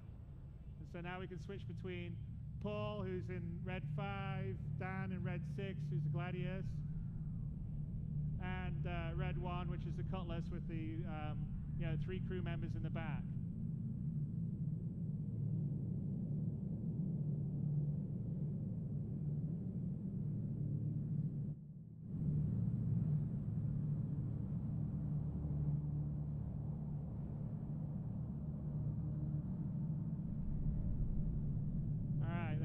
So on the red 1's view, you can see the Cutlass sitting out of power there. It's been part of a battle. It's had one of its turrets shot off. Front impact warning. Stay with red 1, please, Jared. Warning. Overhead impact warning. Okay, you in position, Andrew? So, okay, let's, on this thing, red, who's opening? Red 3, right, Ben? You're going to get up? Let's cut to red 3, please. Cut to red 3. There you go. Okay, don't open the door just yet. All right, so, Glenn, you're going to get up too, probably at the back. Yeah, you get up, ready to go? So we're all in our little zone. Let's go back to the, look back at the door. Ben? No, sorry. Jared, back. Stay on red 2, thank you. Or red 3. Okay, yeah, stay, that's fine. Okay, Ben, open the door, please. Okay, cut to red 1. Okay, there we go. All right, so let's go out. Let's EVA. All right, back to red 3's point of view. Red 3, let's go out. Is that red 4 we're on now? I guess red 3, I don't know. Let's go. Hey, Jared, let's go back to the guys entering the Retaliator, please. There we go. All right. Okay, let's watch our guys EVA in. Stay on this view.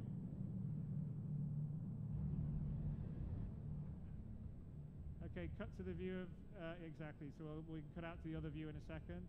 We get in here.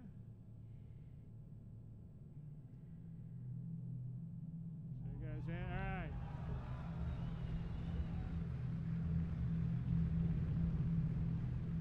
Look at that.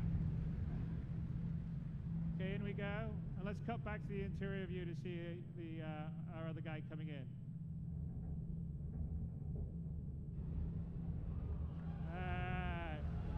Okay, let's go back out to Andy, red 1. I think you need to get in, right? Let's go in, red. So we're going to go in. We've got to figure out where to get the gravity on in the ship.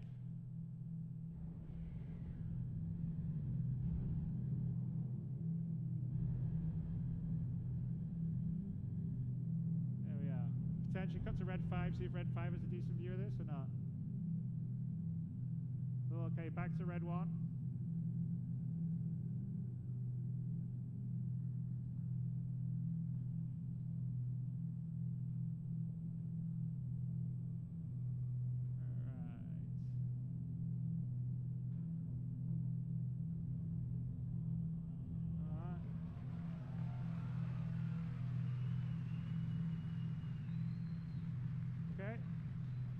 turn the panel on. This is going to enable the gravity in the Retaliator. Go back to the, well, okay, it's going to be easy. The gravity's going to come on in a second. We cut too soon. Now we got gravity on.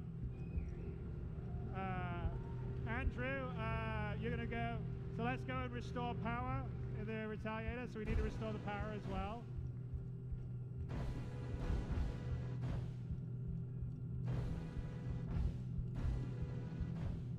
Okay, here's the power. Stay on this a bit longer, Jared. Don't cut away so soon. Okay, now you can cut. There you go. Okay, we have power. Now Andrew's going to go. Is this you, Andrew? Are we on red one now? Here we are. I'm losing track. All right, let's man up the ship. We got the power back on. We need to turn the engineering station on. Who's on the engineering station? So red 3, okay. So we can, so this is an example of one of the multi-crew stations where we can change the various powers and rate of stuff. If we have the weapons online, we can. We'll cut back to this when we get in the sheet. There we go, the weapons are online now. Turn them online, turn the weapons online for everyone. Perfect. Okay, there we are. That's getting up into the, and Aaron's getting down the cockpit. Let's see someone enter the cockpit. That would be either red 4 or red, there you go, perfect. Okay, let's stay with the, he's gonna go down underneath.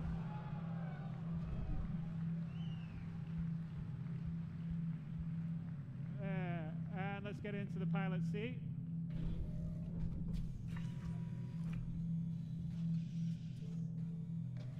So again, this is its own zone. It's using its own local physics. We transition seamlessly out of space, from the Cutlass into space, from space into this ship. Okay, now let's just take a look around for a minute here. Let's go out, cut to the outside, Andrew. Just cut to the outside. There we go. We can sort of see now that we're moving the turret, like move around. So that's Glenn, red 3 up there. We got Aaron down in the turret in the bottom. Now, so we've got our Cutlass, but somewhere else in space we have the blue team in a constellation. Okay, let's cut to blue 1. Blue 1, Jared. Blue 1, please.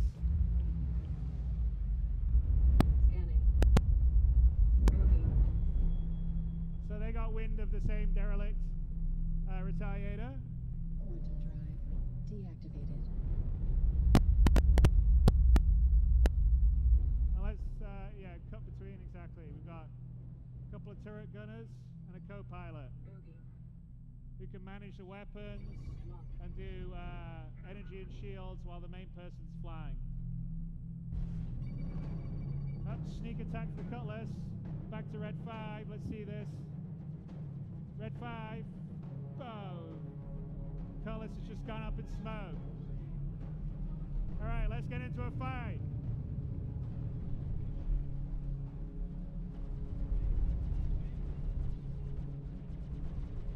Let's switch between the turrets. Let's watch this fight.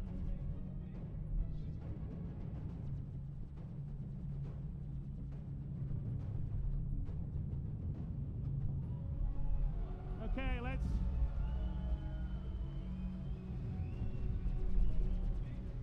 All right, let's use the torpedoes on our Retaliator. Okay. Fire a torpedo.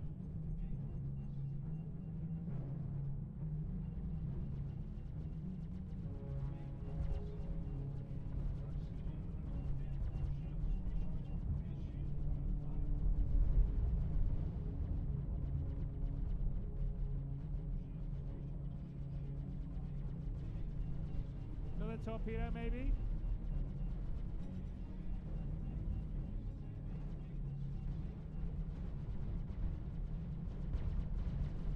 Torpedo.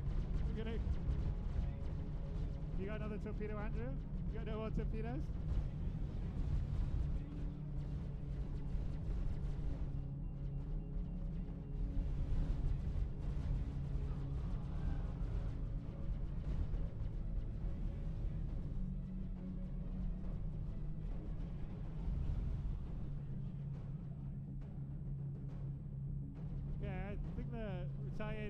mean, the Constellation's fairly blown up right now.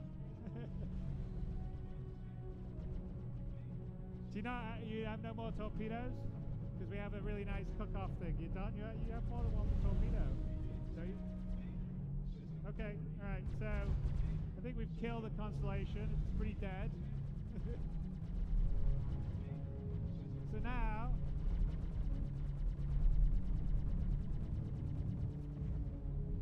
What's that? Yeah, no, we're going to quantum drive away. All right, so I think we've beaten up the Constellation plenty. So let's head back to the base with our Retaliator.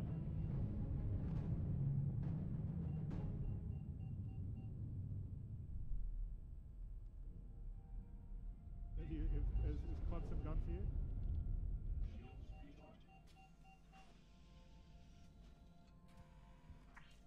All right, I think we've taken some damage. Fine. Try getting back in.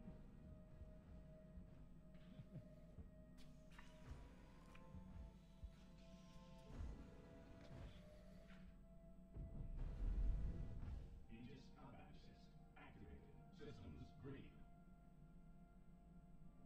Can you go to the engineering station to check if something's on? You can switch on.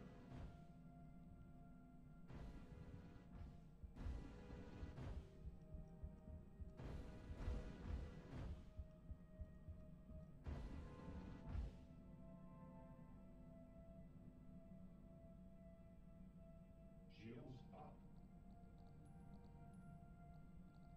Engines offline. Okay, let's try going back to. Okay. Engines. We can't. Okay, let's cut to Red 5 then. You can't jump. So it's every time we jump except for this demo. I guess we had too many hits on the Retaliator. Like you can't fly on the stuff. Your systems are dead, right? Okay. All right. Well. Oh well. Let's have Paul land back.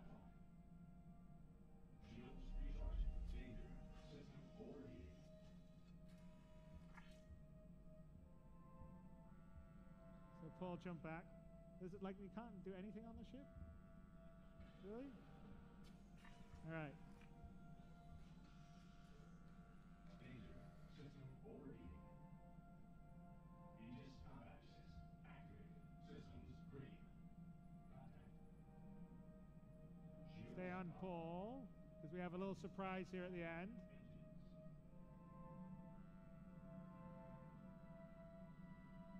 Okay. And cut to Gladius Red 6 to see his view.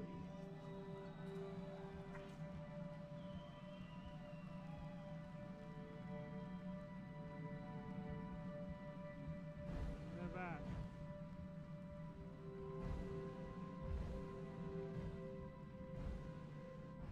See, there's like nothing on the. I can't believe it. And there we go.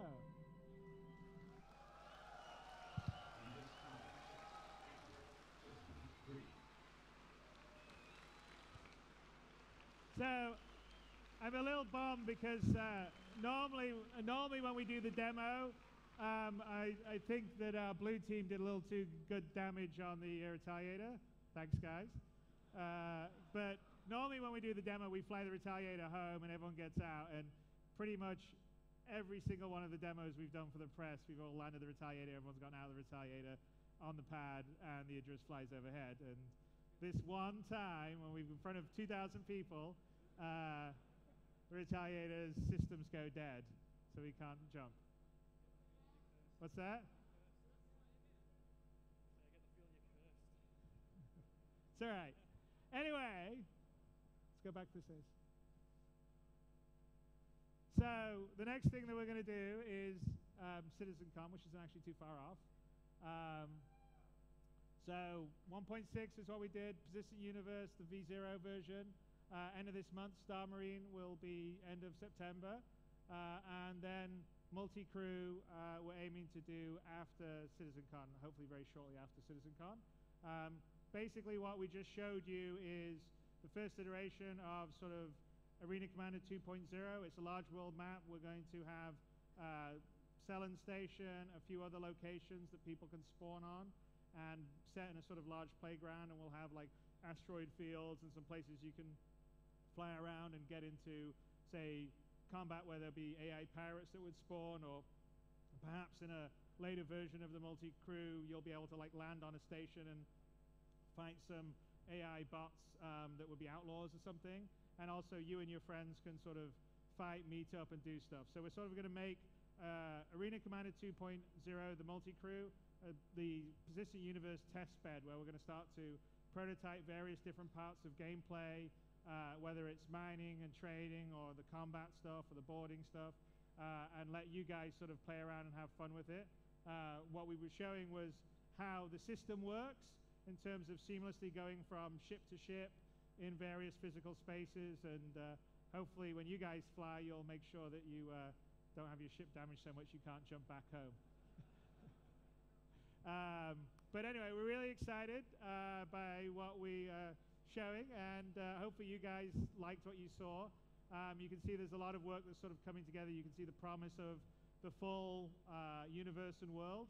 And anyway, thank you guys for all making this possible. Thank you all for allowing us to do this, and we will continue to do it with you guys' support.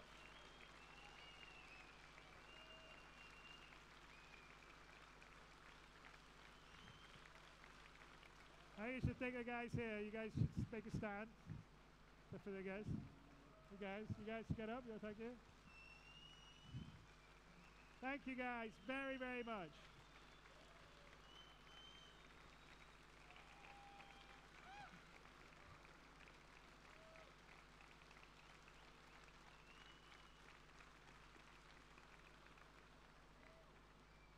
Now, do we want to do that one more time just for everyone?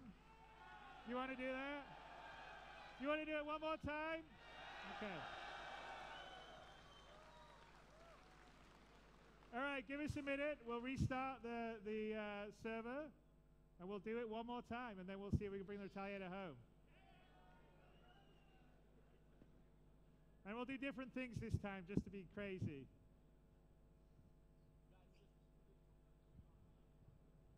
What's that? What's that? No, full combat.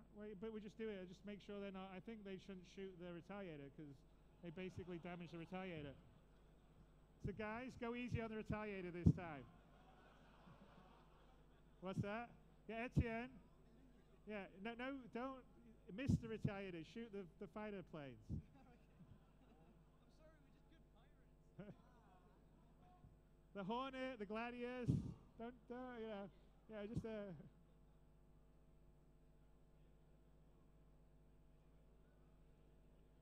good to go? Yeah, let's get it going.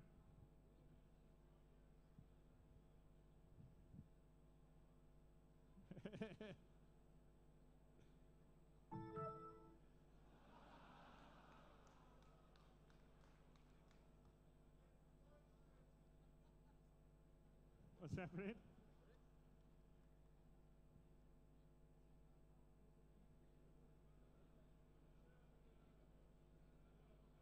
Okay, ready? What's that? A minute. Okay. Okay.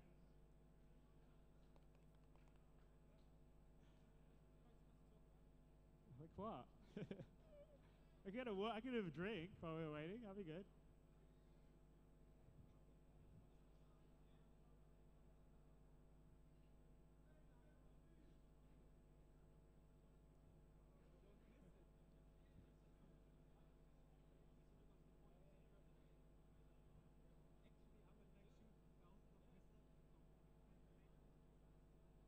Well, what happened? You just missed the torpedo miss, right? But I thought we had more than one torpedo on the Retaliator.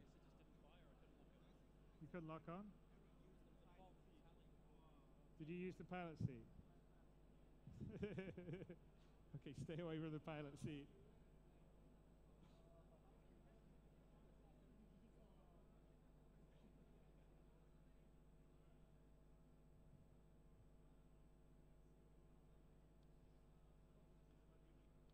So what? Yeah.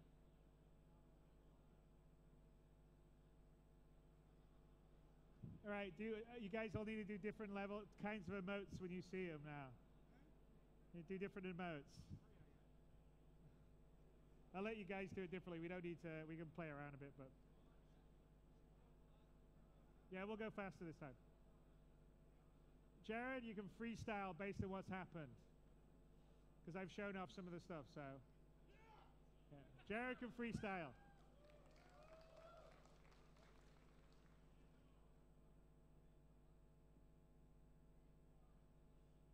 And we can have music from the beginning, right? And we can have music from the beginning, Jared.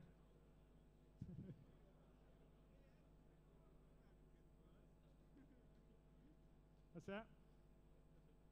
It's water. Let me get one of these. Is this brilliant? Yeah.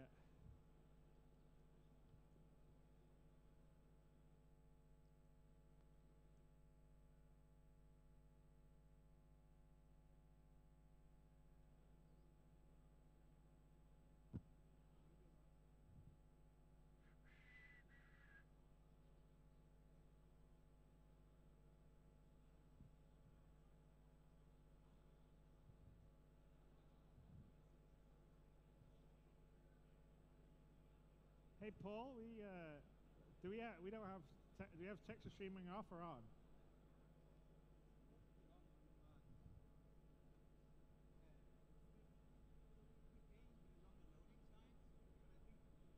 Didn't fix the thing right, yeah. Okay, are we all good? It looks like we're all up now. Red's good. Is blue? Blue's good. Yeah, okay.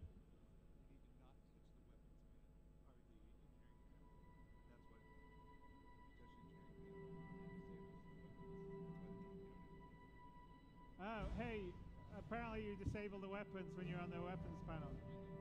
Really? But don't, yeah, okay, let's not touch the main weapon panel. Yeah, we're up, okay. Let's start, do it. Just get up.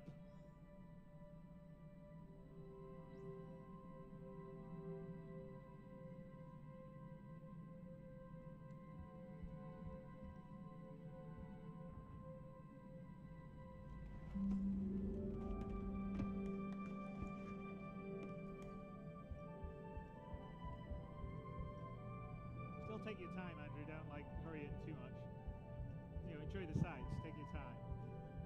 Otherwise, you'll miss it if we do the thing later on.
I'm getting lost.